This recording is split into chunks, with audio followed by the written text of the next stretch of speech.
Hi everyone, welcome back to my channel. I'm so excited about today's video. I'm going to be doing an unboxing and giving a little review of the newest fragrance that I've added to my collection. This is a fragrance that has just taken the world by storm.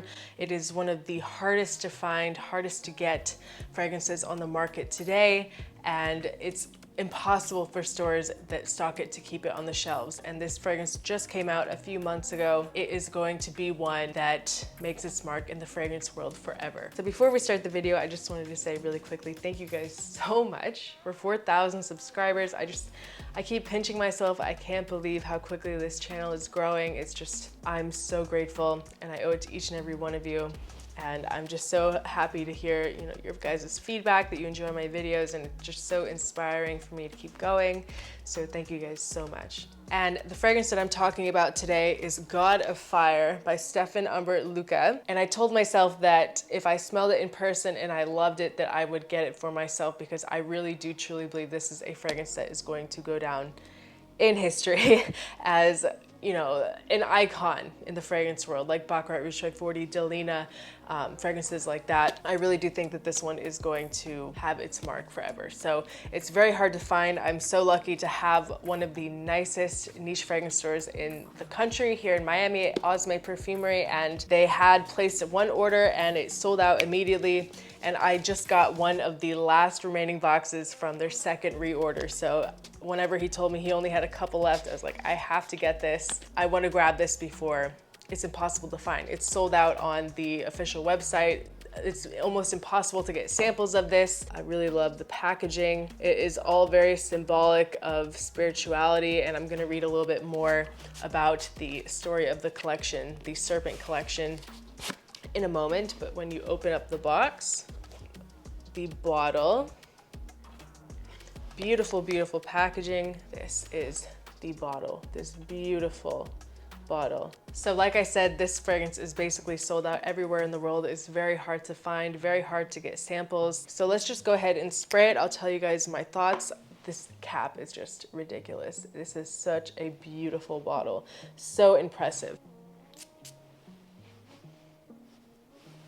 Even in the air, it's just so nice. And this fragrance doesn't, I'll say it now, it doesn't smell like what you would picture God of Fire to smell like. It's not some super spicy, dark kind of fragrance. Like I think when you think of fire, you think of these, smoky kind of scents, but this is not like this at all. It opens with the most amazing mango tropical vibe. I've heard some people saying that, this is a mango fragrance, but it's not. There's so much more to this. It definitely opens up with a very strong mango, but it also has a lot of ginger and lemon. It kind of adds this zestiness and spiciness. It's not just like a creamy mango. This is really an addicting scent. And it's one of those scents that you buy for yourself to lift your mood. This is a very, very uplifting fragrance. It just puts you in a good mood, puts a smile on your face. You guys saw when I wafted it in the air. It just makes you happy.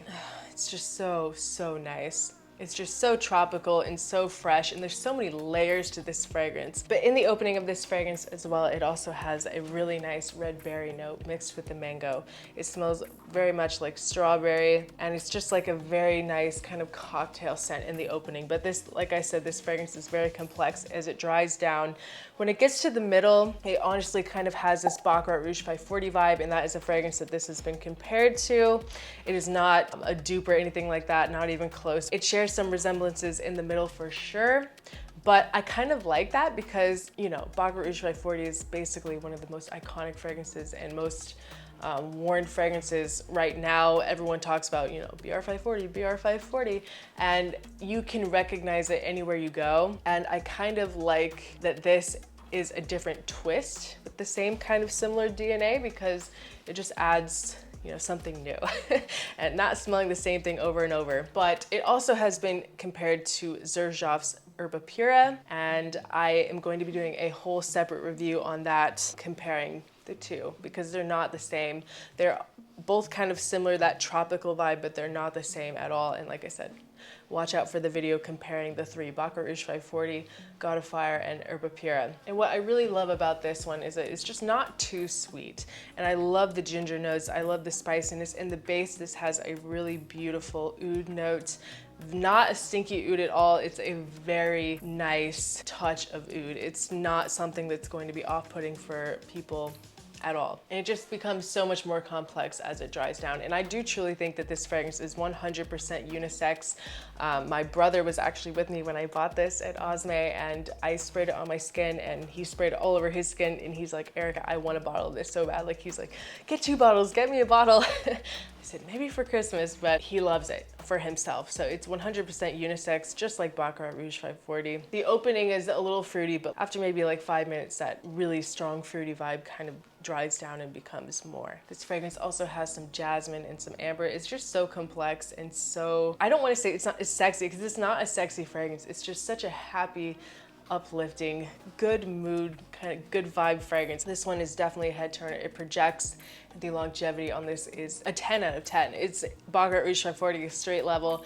You don't need that many sprays of this to get the job done. This one lasted about 10 hours on my skin when I was testing it, and what I loved the most about it was when I was wearing it, I could smell it on me the whole time. It's not one of those fragrances that I personally went nose blind to. I could smell it the whole time, and it's just so enjoyable and so nice. And I do truly believe that the hype on this is so real. It is going to be a game changer in the fragrance world as soon as it becomes, you know, more readily available, easier to get your hands on. Right now, it's a very like exclusive kind of fragrance just because it's so hard to get. Some people, you know, they're looking for samples and they can't get it because it's just so hard to find. If you guys have the opportunity to grab a bottle, I 100% recommend that you do. I think this is totally blind buy safe. You just have to understand the notes and watch some reviews and realize what it is. You know what I mean? It's not like a smoky, fiery kind of fragrance. It is a very nice, sweet, tropical, more of a summertime fragrance. This is definitely one that I will be sporting in the winter though here in Miami. It does get a little bit cooler, but I think this might perform decently in the cooler weather too because it does have that depth. It has the oud, it has the ginger, and it has some like woodiness to it. It's not just a really fruity fragrance. I have nothing bad to say about it at all. It just ticks every box on a perfect fragrance. The performance is a 10 out of 10. The scent is a 15 out of 10, and the longevity is a 10 out of 10. It's amazing, and I definitely recommend this. If you have the chance to grab a bottle, get it. You will not regret it. It is just such a great fragrance. And I mentioned that I would read a little bit from the website about the collection because I thought it was kind of interesting. The 777 collection alludes to this imaginary and complements it with the author's own spiritual and philosophical approach. The symbols, especially in the Orient, and the significance of the number 7 in Stephane Humbert Luca's life allows us to understand the work and legacy of the artist and his quest for spirituality, beauty, and self-fulfillment. The number 7 is the number of perfection, happiness, and wisdom. 777 is a symbol of luck, protection, and peace. So I think it's very cool. Kind of add a little spirituality twist to it, and I'm just so blown away by this. I'm going to put it on now. It's just so good. 3 sprays might even be a little too much. It's very strong. I'm really not exaggerating when I say it just puts you in this happy place. It's just amazing mood and mindset. It's always so nice when something is so hyped and it's just so deserving. And I'm so excited to try out the rest of the fragrances in this line. Maybe I can do some reviews on those. So leave a comment below if you'd like to see that. And leave a comment below what your opinion of God of Fire is. I would love to hear it. And I hope you guys enjoyed this video. Thank you so much for watching. And once again, thank you guys so much for 4,000 subscribers. I can't believe it. I appreciate each and every single one of you. And I hope you guys have an amazing rest of your day. And I'll see you next time. Bye.